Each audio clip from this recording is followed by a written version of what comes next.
There is a leader to advance understanding among people of all cultures, religions, and races. That voice and that leader is MCCJ. I'm a Black Russian Jew. I'm a German, French, British Christian. I'm an Indian Catholic Hindu. I'm an African American Christian. I am an American Muslim. I am Latin. I'm a Baptist Puerto Rican Irish. I'm a Russian Ukrainian Judas. I'm a Nigerian American Christian. I am Jewish. I'm a beautiful Haitian Christian. I'm an American Cuban Polish Jew. Yo soy argentina y mi religión es cristiana. I am a Jamaican Colombian Buddhist. I am a Haitian American who's unsure of my religion. I am Cuban American, 12.5% Puerto Rican Christian. I am Miami. I am Miami. I am Miami. Miami. Miami. Miami. I am me. And having that fear, like she's different, I don't want to talk to her. And I feel like if everybody could just open their eyes and just see how beautiful like everybody in here is, no matter if you're different from my skin color, you know, you could be white, you could be red, you could be purple for all I care. I just wish that everybody would just do that, because the world would be so much more peaceful. I feel like we wouldn't have hatred.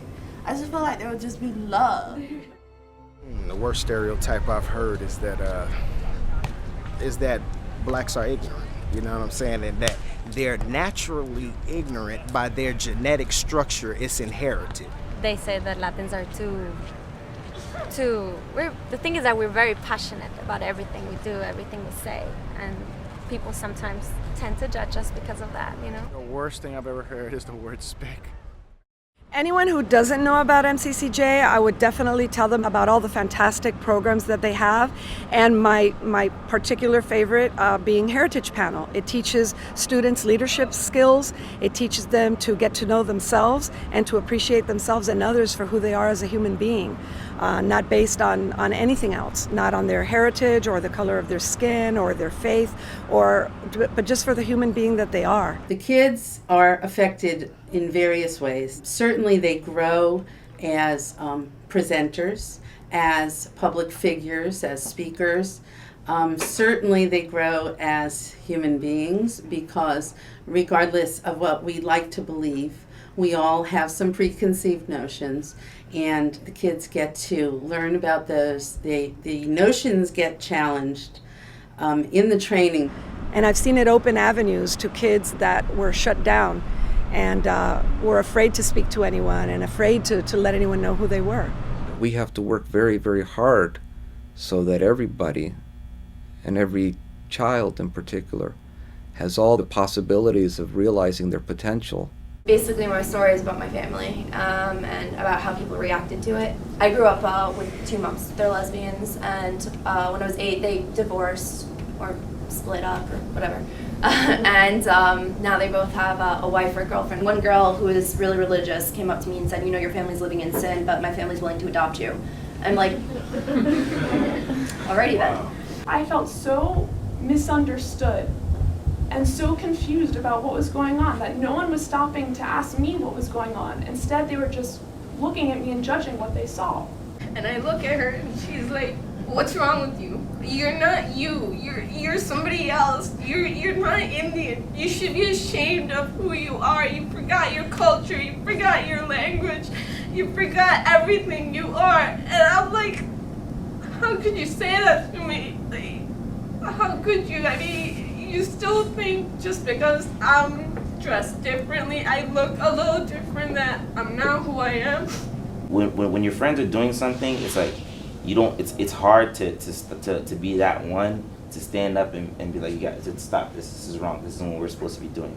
So most of the time you just sort of just go along with the flow and just like don't upset the balance.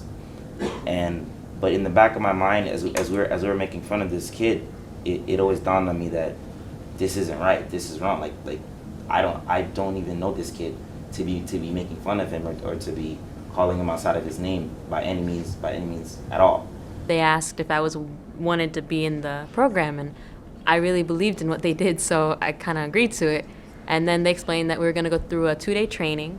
So we went to Nova. We got trained for 2 days. We missed 2 days of school, but it was all worth it because We got to share our stories and talk about how hatred comes and where it comes from exactly. With the three of us, we ended up, once we started training students, for the last 5 years or so, we hit every 9th grader in the school through their world history classes. So we were able to at least get the incoming 9th graders, and we thought that was the best place to start since they were just starting high school and coming out of middle school. And right now we have about 62 trained panelists. After the 2-day training, we went to come back to our school and we had a meeting with everybody who's in Heritage Panel. And it was really cool because we got to meet every single Heritage Panel member in the school, the seniors, juniors, sophomores, and then the freshmen. And I was one of them. And I did my first panel not too long after the training. And it was a really good experience because you get to sit there and share a story with people, and you're going to think they're going to look at you like you're crazy for like telling your whole story and admitting all the things that have gone bad in your life, but they don't. And after the training, they come out like, I have friends, I have people that have my back, I have people that I can speak to, that I can open up to, you know, and they feel like they have hope. If we do a training for 20 kids, we come out with 20 success stories. And through the activities that we do, where little by little we take them step by step in building trust and sharing first superficially and then a little deeper and deeper. By the end of the second day, those kids come out crying, hugging each other.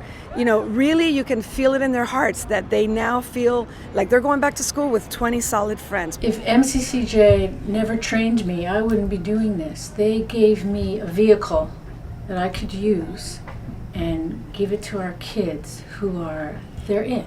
They're just it, and it's changed their lives, and it changes everyone's life who sits through that experience. And had it not been for them, we wouldn't be doing this. MCCJ helps open the doors to enlightenment, where we see that there's a broader world, and there's so many different traditions that help make this a beautiful place. And that is what we teach in MCCJ. They were part of a community. Some are better off, some are less. We have to respect everybody and help lift everybody so that they can enjoy life its fullest.